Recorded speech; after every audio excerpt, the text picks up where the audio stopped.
Hey guys! So today you and I are going to talk about marketing. So let's get into it. So the question in question was, "Hi Frederick, thanks for a very interesting topic. Don't you think there is a thing like reputation?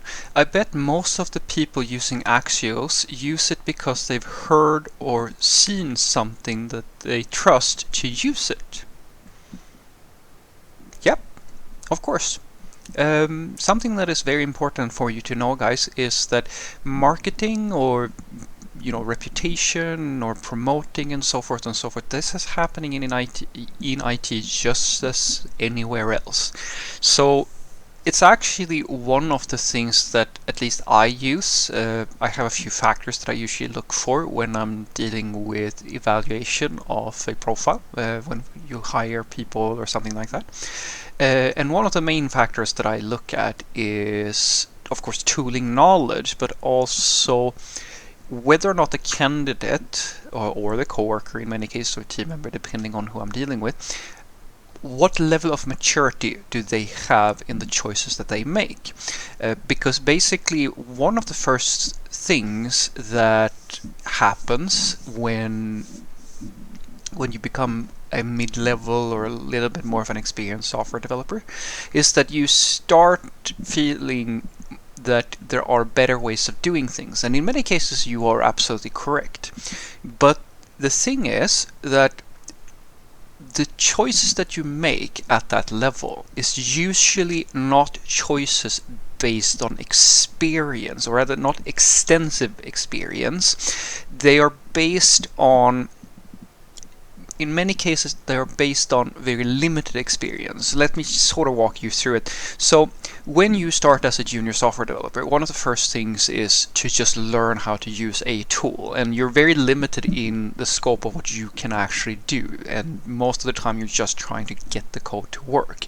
But after a little while, you will start to feel comfortable just producing something with the basic set of tools that you have usually. And now you get hungry for more. And this is when you become a bit of a philosopher usually, and you start looking at other tools, other ways of doing things, other like design patterns, like all of this sort of stuff that people come to me and ask about.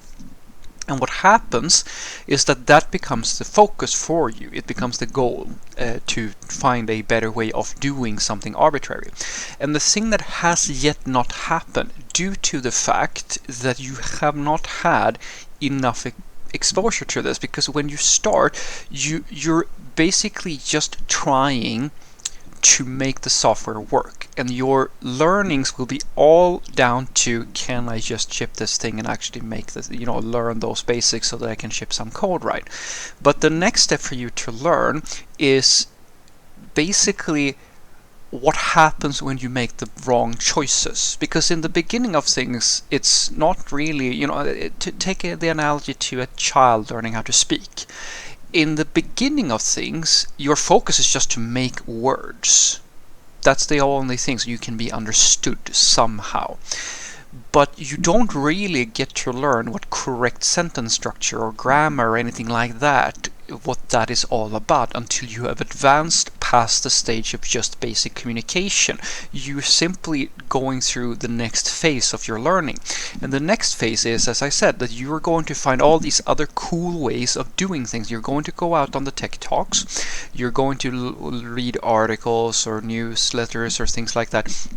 And these people are going to show you all kinds of ways of doing stuff. Like, they're going to show you new libraries, they're going to show you all these advanced tools, and you're going to go and look at the stuff that you used to use, and you realize that, oh, okay, that's not so sexy anymore. But here, these people have another flavor of, well, in this case, say Axios or something like that, or whatever framework you're using, and it gives you this awesome thing, or like it gives you this extra convenience. And now, because you are more experienced, you're in a state of readiness. You have the ability to actually start using some of these tools. They may have been too advanced for you when you first started out because you really didn't understand. As I said, it's the same thing with language. Like, you can't really appreciate the more advanced, nuanced topics until you've progressed from the basics. And this is where the people who have all the marketing, this is usually where they start hooking into you. Not always, there's quite a few software developers in their senior years as well, or like when they're more experienced, who fall for this trap as well. And so now you're basically in that state where you haven't really learned yet. And in many cases I will go as far as to say that most humans never truly have learned this, to be critical of the sources of information that you consume. And what I mean by that is very simple. It's the same thing you see when people, react to things on social media, where news say that something horrible is happening, or something wonderful is happening, or someone said this, or someone did that. Like, people are just, they're not really critical of their information. And so the thing that will happen now is that you will start buying into a lot of these tools. And the next thing that you will learn, the thing that determines usually how senior you become, is, will you learn something from picking a tool that seems like the cool thing right now, and then it turns out to be like a really shitty choice further down the road? Will you be the person who actually figures out what a good choice looks like and what a bad choice looks like? Because the next phase of your development will come from making mistakes, making choices that you think are the right choices, having ideas or creating some cool library or abstractions and stuff like that, and then a few months later really realizing that you kind of hate your own code because actually that tool, did that thing for you, but you have such a headache with the configuration, or everything is so more complicated now and you just want to simplify things. And then you come to the senior level where you realize that the simplification should be the goal, not the tool itself.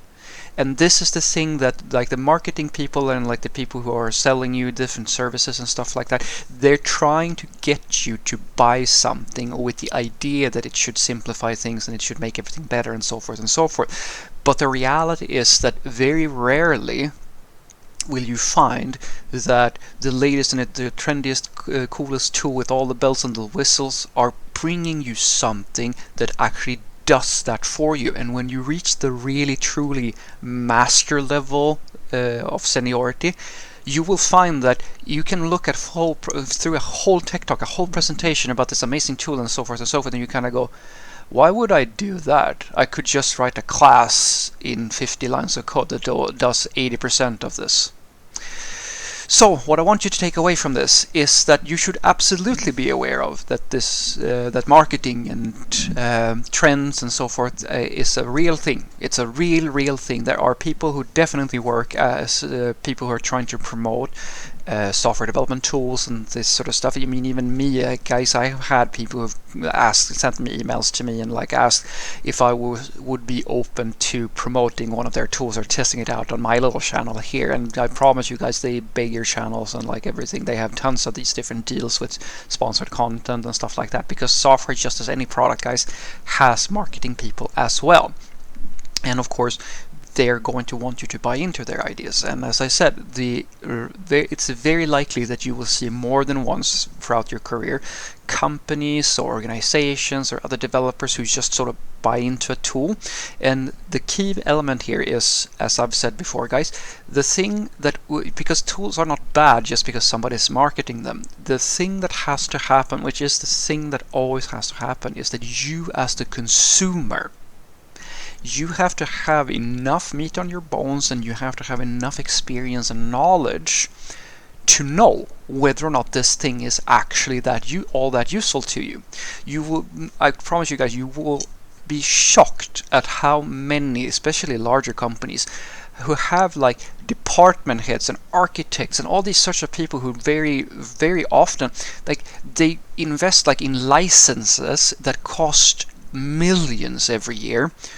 And most of the system is like unused, like practically, like they could have just had something that was very, very simple that they could roll in-house, but instead they buy these off-the-shelf solutions from companies who make millions and millions from basically just giving them something where most of it they don't really need, but it sounds like a cool idea, and these people don't have the maturity, as I like to say, to understand that the thing that should dictate what tool you're using is the problem itself. And if you don't, as I've said 100 times, you have to understand the problem. If you don't understand the problem, odds are that you will just buy a tool that gives you like 10% of the value, but the price is like enormous.